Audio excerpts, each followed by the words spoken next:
Welcome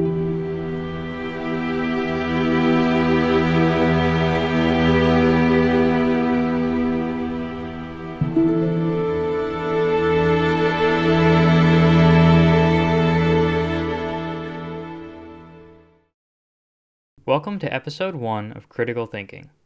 In this video, we are going to cover the basics of reasoning and argumentation and establish its role in the daily life of a critical thinker, with a recap at the end. As human beings, our lives unavoidably involve making judgments. Every day, we are constantly required to make decisions to which there will be consequences. Should we clean our room now or later? How should I word a difficult conversation? Should I have that conversation at all? We benefit when we ensure that our judgments are made carefully and can suffer consequences when we fail to do so. Whenever we act responsibly to ensure that we've taken all the appropriate information into account, we are using critical thinking. This involves considering other points of view, considering biases that we may have towards a certain outcome, and adhering to valid logical structure. What constitutes a responsible consideration depends on the scope of the question. For example, the difference between choosing a chocolate bar from a vending machine or deciding which degree to take in university. You would not hold the justification of your selection of chocolate bar to the same level of scrutiny as your career choice. To begin our discussion on critical thinking, we must first consider the nature of reasoning.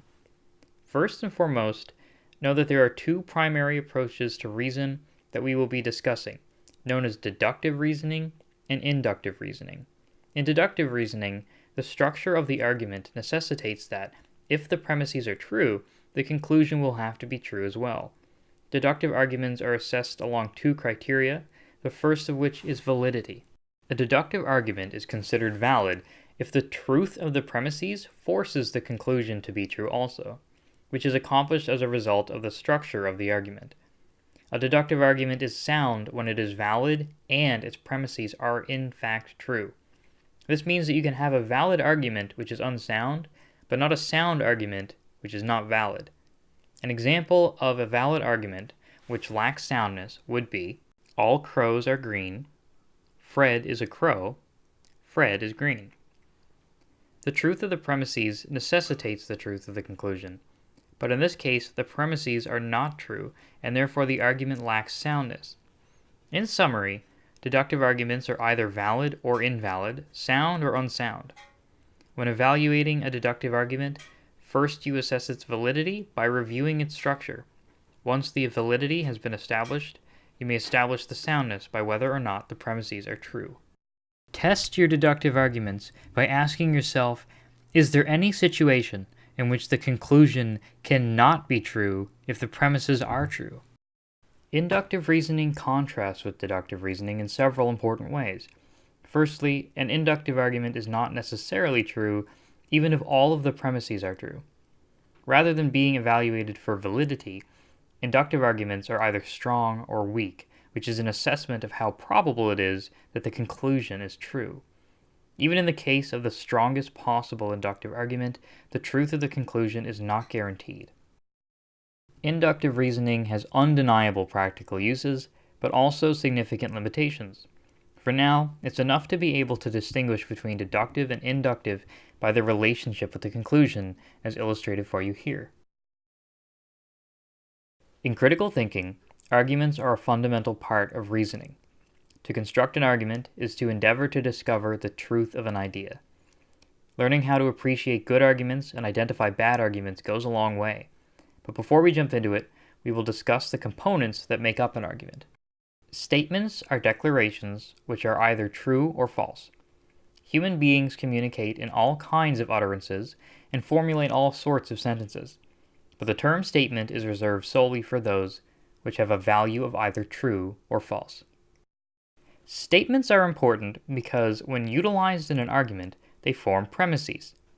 Premises are statements which influence the truth value of another statement, known as a conclusion. If we revisit our previous example about Fred the Crow, you can see the premises 1 and 2 are statements, as they are declarations which are either true or false, and that they are relevant to and support the conclusion, which is itself a statement. Now, as we discussed earlier, the structure of our argument, or the reasoning, can either be deductive or inductive. In the deductive case, the conclusion statement will have to be true if the premises are. In inductive cases, the conclusion will either be strong or weak in its probability of being true, but cannot said to be certainly true. In our Fred the Crow example, we are presented with deductive reasoning. If all crows are green, and Fred is a crow, he must be green. An example of an inductive argument would be, every crow I have seen thus far has been able to fly. So the next crow I see will also be able to fly.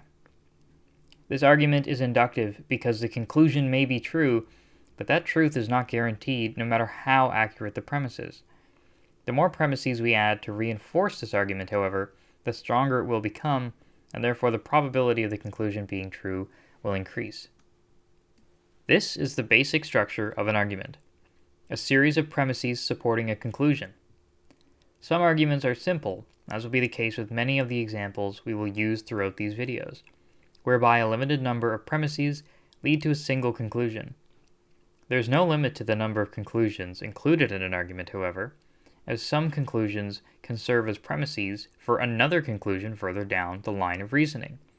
Because some premises will require justification, they will act as conclusions in their own right, requiring further premises to establish their own truth, while also acting as a premise supporting a further conclusion.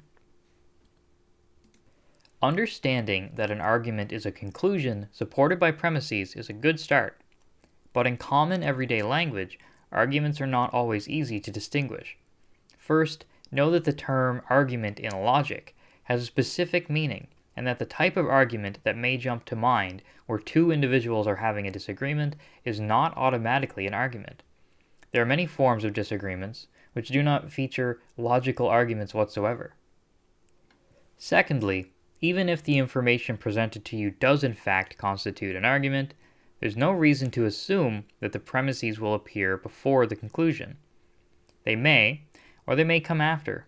In fact, there may be premises before and after the conclusion. Luckily for us, there are words called indicators which can help us identify premises and conclusions. But we have to be careful because even still, those words do not always act as indicators. Phrases such as since, seeing as, and because are premise indicators, which inform us that what follows should be a premise. Phrases such as therefore and as a result are examples of conclusion indicators, which inform us that what follows must be a conclusion. An example of these in action would be, because George wears a reflective vest, and seeing as he is guiding people across the street, he must be a crosswalk guard. Or, George wears a reflective vest and guides people across the street. Therefore, he must be a crosswalk guard. As with these two examples, you will not often find that both the premises and conclusion are indicated. Usually it is sufficient to indicate either the premises or the conclusion to achieve a clear argument for the purposes of communication. Arguments will not always feature indicator words, however, and we must learn to identify arguments without them. Note that since can be used to describe a time, such as in ever since Madison quit school, she. This is an example of an indicator word not functioning as such, and most indicators can be used in various alternate ways, such as this. Remember that an argument is a conclusion supported by premises. Consider advertisements, commercials, and reviews left on products you may wish to purchase. Even letters to the editor in your local newspaper. Many, if not all of these, will be arguments and will lack indicator words, yet support the conclusion that you should or should not purchase what is being advertised. Some of these will have their premises disguised as rhetorical questions, such as, isn't it about time that, or haven't we had enough of, which can be converted into the premises, it's about time that, or we've had enough of. Learning how to reduce natural language arguments into their base components is a skill which requires practice to improve. So next we will explore an example and break it down. Here we have a hypothetical letter from an English officer reporting from the siege of Toulon during the French Revolution. Regardless of the casualties sustained during the battle, I would like to thank the French commander for launching their attack against Fort Mulgrave. Why would I do such a thing? Well, because the attack alerted our forces to a vulnerability in our defenses, which we were subsequently able to repair. Additionally, the successful repulsion of the attack resulted in our morale improving significantly for soldiers stationed on the front lines. We may break this argument down as such. Conclusion: despite the casualties sustained during the battle, the outcome was positive for the English. Premise 1: as a result of the attack, a vulnerability was discovered and repaired, and premise 2: as a result of the attack, the morale of the English has improved. This was a straightforward example of an argument presented in a natural language format. The conclusion preceded the premises, which themselves were indicated by the word because. Now that we have explored the basics of argument structure, let us clear up some potential confusion regarding explanations. Explanations are argument-like in that they frequently use the same kinds of indicator words and describe a cause and effect. The key difference is that explanations are discussing an event in which the conclusion is not being disputed. One example of an explanation would be, the pilot being inadequately trained and not paying proper attention was the reason for the crash. The purpose of such a statement is not to convince or to determine the truth of the conclusion. The purpose is to inform, which is a decidedly different purpose from that of an argument. Let's use two more examples to compare between an explanation and an argument to further illustrate the point. Legislation targeting driving under the influence has passed as a result of studies published showing the significant impairment involved when operating a vehicle. And because intoxication impairs motor control and has been shown to increase the likelihood of causing accidents, legislation against driving under the influence is justified. The core difference between these examples, despite both using indicator words and seemingly presenting a case, is that the first example we accept the conclusion that legislation has passed and are offered an explanation for that.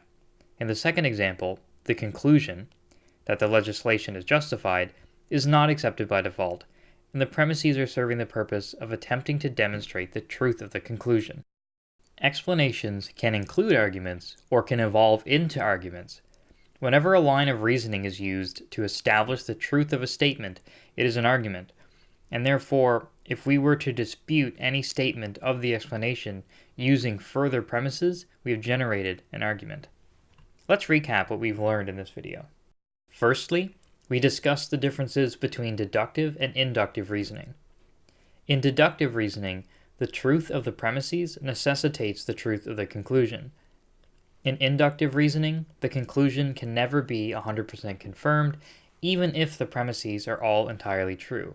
Deductive arguments have two qualities: validity and soundness. When the argument has successfully been structured so that the truth of the premises necessitates the truth of the conclusion, it is valid. If there is a problem with the structure of the argument, it is invalid. Soundness relates only to valid arguments, and is the case whenever the premises are indeed true. In cases where the premises cannot be found to be true, the argument is said to be unsound. Here are two examples of a valid and an invalid argument structure. The second one is invalid, and we'll go into greater detail what that means in a future video. Inductive arguments are measured as either strong or weak, which is the measurement of the probability of the conclusion being true. The stronger the argument is, the more likely it is to be true. Generally, the more premises you have, the stronger the argument, as long as the premises are of sufficient quality. Remember that no matter how strong an inductive argument is, it can never be definitely true. Secondly, we discussed arguments and their components. In logic, an argument is a series of premises which support a conclusion with the intention of demonstrating the truth of that conclusion. Statements are declarations which can be either true or false, and premises are statements which are presented in order to confirm the truth of a conclusion. Premises support conclusions, which is how you can tell which is which. Arguments can be either deductive or inductive, depending on how they are structured. Deductive arguments assert that the conclusion must be true. Inductive arguments assert that the conclusion is likely true. Premises and conclusions will sometimes be indicated by words such as because and therefore, but not always. To further complicate things, those words can be used in other ways besides being indicators. Finally, we must learn how to distinguish arguments from explanations. In summary, explanations intend to inform, and arguments intend to convince. In an explanation, the conclusion is taken for granted, it is accepted by default, but in an argument, the conclusion is being disputed. That concludes our first episode. In the next few videos, we will expand upon each of the topics covered here, so stay tuned for more in-depth lessons coming soon.